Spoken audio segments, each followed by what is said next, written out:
everyone and welcome to today's lesson. I'm Nysha and you're watching me on your favorite channel to learn English. Let's talk. Look around you.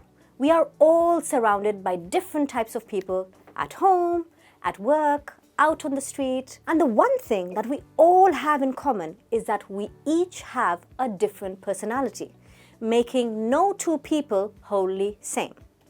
And while describing people, how many times have you found yourself using simple adjectives such as clever, talkative, careless, reserved, or cheerful, to name a few? There are so many personality adjectives out there. But what if today I taught you to replace these very adjectives I just mentioned with better, advanced adjectives to mean the same thing? In your quest to learn English as a second language or simply to expand on your vocabulary, today let's learn advanced words to describe someone's personality so that you can uplift your vocabulary game. Are you ready? Here we go. The first word is reticent. Reticent, used to describe a person who is reserved and doesn't like to speak much or reveal their true feelings. If you or someone you know prefers to keep their feelings to themselves and is usually the quiet one in big and rowdy groups where everyone is talking over each other and having a real banter, then this personality is described as a reticent person. So the next time you wish to describe someone as rather quiet and reserved, replace quiet and reserved with this word reticent. He or she is a reticent person. Here's an example sentence. He was extremely reticent and said little when asked about his opinion on the topic. The second word we have is loquacious. Loquacious. Say it with me. Loquacious. This is the total opposite of quiet and reserved. A loquacious person has the habit of talking a lot. Someone who is excessively talkative, sometimes so much so that it can get on your nerves. So instead of describing such a person as highly talkative, next time use the word loquacious to describe them. Here's an example sentence of what you could have normally said using the first word and the second word. When we first met, I found her to be quite reserved. But over time, as I got to know her, it surprised me to know how talkative she is. I have to literally tell her politely to stop talking. Now, let's try something. Let's use the word reticent and loquacious in this sentence. And how would we use it? When we first met, I found her to be quite reticent. But over time, as I got to know her, it surprised me to know how loquacious she is. I have to literally tell her politely to stop talking. See? Doesn't it sound so much better and makes you sound that much smarter using these adjectives? We have an advanced word for someone smart too. And the word is erudite. If someone calls you erudite, they are paying you a huge compliment, believe me, since the word erudite means intelligent, especially having great academic knowledge. So if you feel someone is extremely knowledgeable and academically intelligent, say a class topper, who always comes first and passes all the exams with flying colors, the word to use for them is erudite.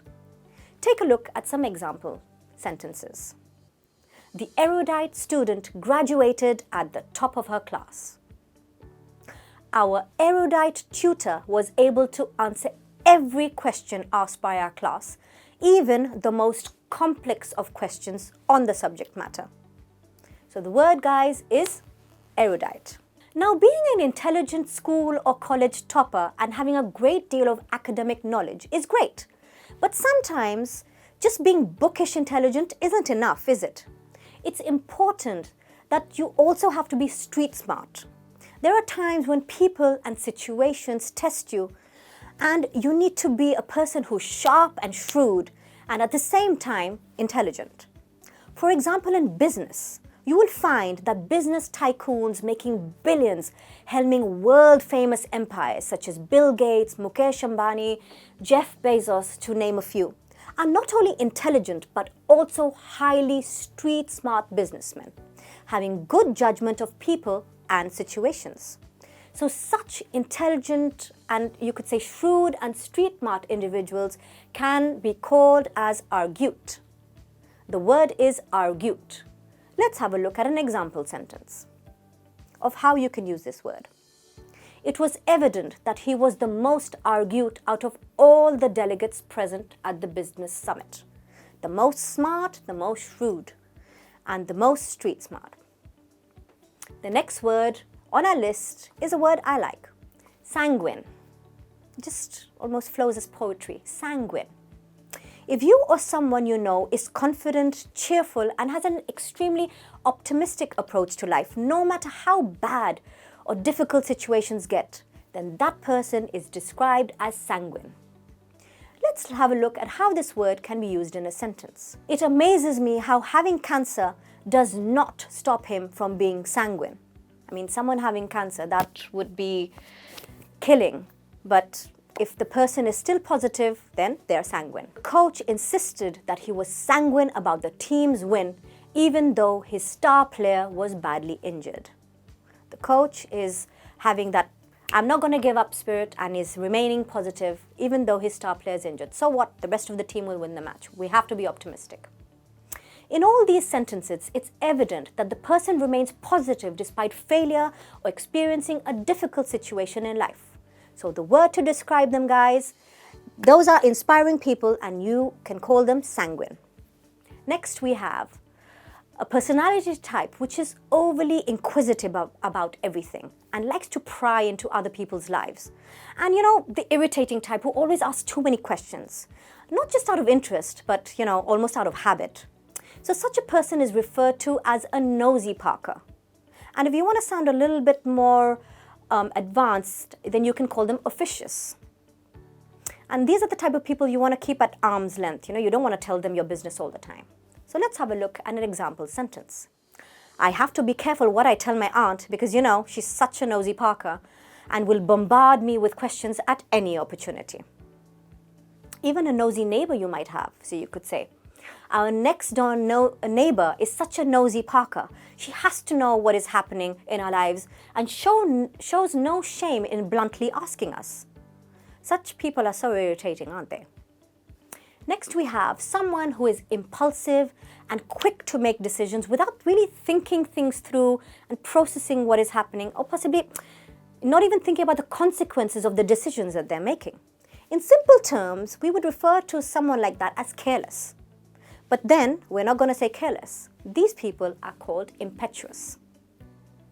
Let's have a look at an example sentence. Why does she always have to be so impetuous? She made the wrong decision of marrying someone she hardly knows, and now, look at her, she's regretting it. She should have really thought it through. And the last word we have for the day is gullible. A gullible person. What is a gullible person? A gullible person is someone who will believe anything you say, and they can easily be duped or cheated. They're the type of, innocent souls who just believe anybody and think that the world is good, everybody is good. Let's have a look at a sentence and how you can use this word. He was too gullible to realize that it was all a joke. He actually believed everything to be true. And then later we had to tell him that, we were just joking. Stop being so gullible. And you can also use this word this way. He still seems to think I'm so gullible that I'll believe anything he says. I'm not that gullible. So there you have it, guys. 8 advanced English words that you should start using immediately and replace them with the simple adjectives you've been using so far to describe someone's personality. So I hope you enjoyed today's lesson. You've been watching me on Let's Talk, and I will be back again very soon with another exciting new lesson. Until then, keep practicing your English, guys, because as they say, practice makes perfect. Bye-bye.